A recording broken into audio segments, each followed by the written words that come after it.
CEO of Reaper Financial, Patrick Riley, always has great insight as to what's happening from a macroeconomic perspective and beyond, especially within the decentralized finance space. Patrick, welcome back to the show. It's great to have you. Hey, thank you, Chris.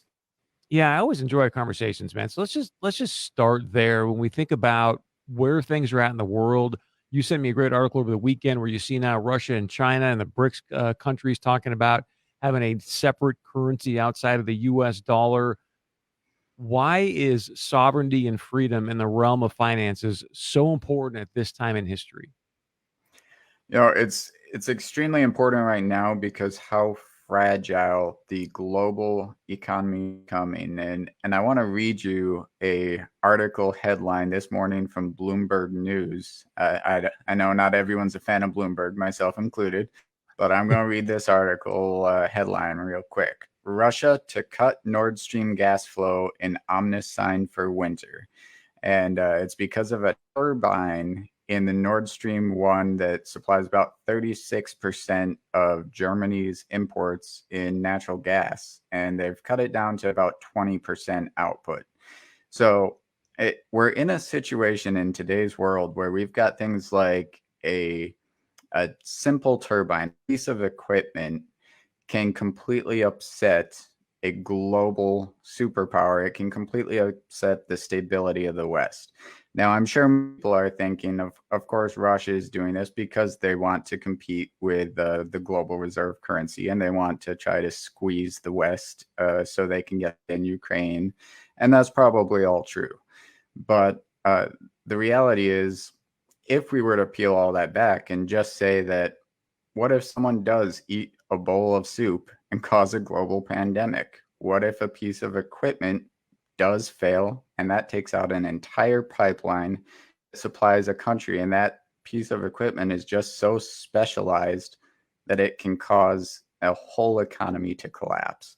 And it made me think of way back in history, and not that far back, but Archduke Franz Ferdinand and the assassination that caused World War I. It was just a singular event in a small country that you would think was not that relevant, but a massive impact that changed human history for the rest of time.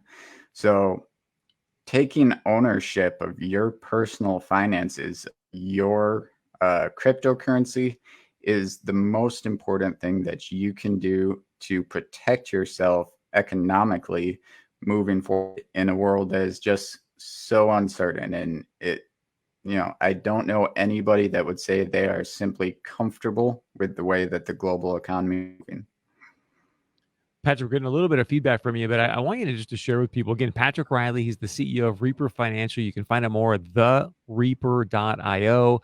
Again, thereaper.io. We're in a crypto winter right now. I mean, all the markets are down. I want you to share with people, in your point of view, why crypto provides more sovereignty, more liberty, and even more certainty in this fragile world.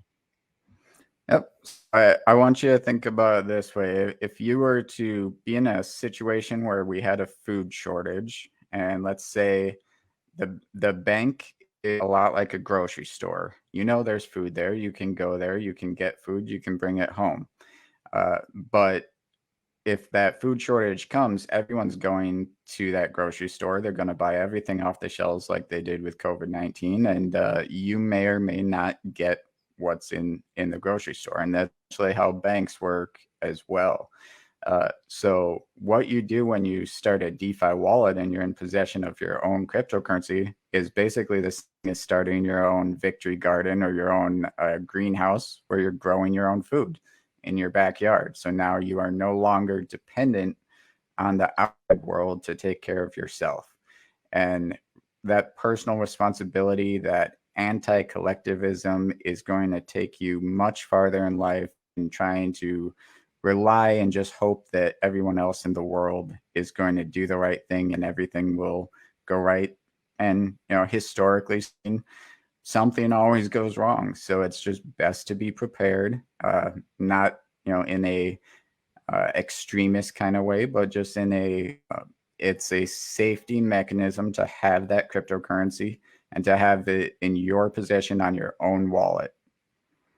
So I want to let that just sit for a minute with people to understand what Patrick is saying. The fact that now you've got these cryptocurrencies, they're on your personal wallet. Essentially, you become your own bank. Extremely, extremely empowering, extremely powerful from a standpoint of liberty and sovereignty. I guess where I would challenge you, Patrick, that I want you to share with people is like, okay, I've got this cryptocurrency in my own wallet, makes me my own bank, but if I can't get access to power or other people want that currency, it doesn't really do me any good. What say you? So I would say if it's on a wallet that's accessed by a phone, and let's say it's you and me, Chris, and the power is down for the country, but you and I can both charge our phones with something as simple as a alternator out of a car, or a wind-up battery, or a windmill, something small. It doesn't take very much, and we charge that up, and I say, "Hey, Chris." I see you've got a working motor for your tractor, and I really could use that as a generator for my house. I've got this amount of cryptocurrency, and it'd be XRP, and it's in my own wallet. And I'll say, Chris, once things get back up and running, I'm pretty sure you'd get from this more than I will, but I'll give you 10,000 XRP right now for that motor out of your tractor. And that's, it's not necessarily a barter system. There's still a currency involved. And what I want people to appreciate is that this is peer to peer. And one thing, Patrick, maybe you want to speak to this. We've got a couple minutes left, and I want to give you a chance to help people understand that they can reach out to you. But when you look at the opportunity that's available in peer to peer financing, and I say this in the context that right now the second biggest industry in Mexico is the remuneration of the finances that are coming back across the border. It is a huge, huge industry. And the people that are making a lot of the money are Western Bank or Western Union, Western Union, places like that. Where now, if you can understand this decentralized finance piece, you can eliminate a lot of those fees and get more money in people's pockets. Is that a fair assessment, Patrick? Yeah, absolutely. And, even with the more expensive cryptocurrencies like Ethereum or Bitcoin, you can send literally millions or billions of dollars for dollars or pennies.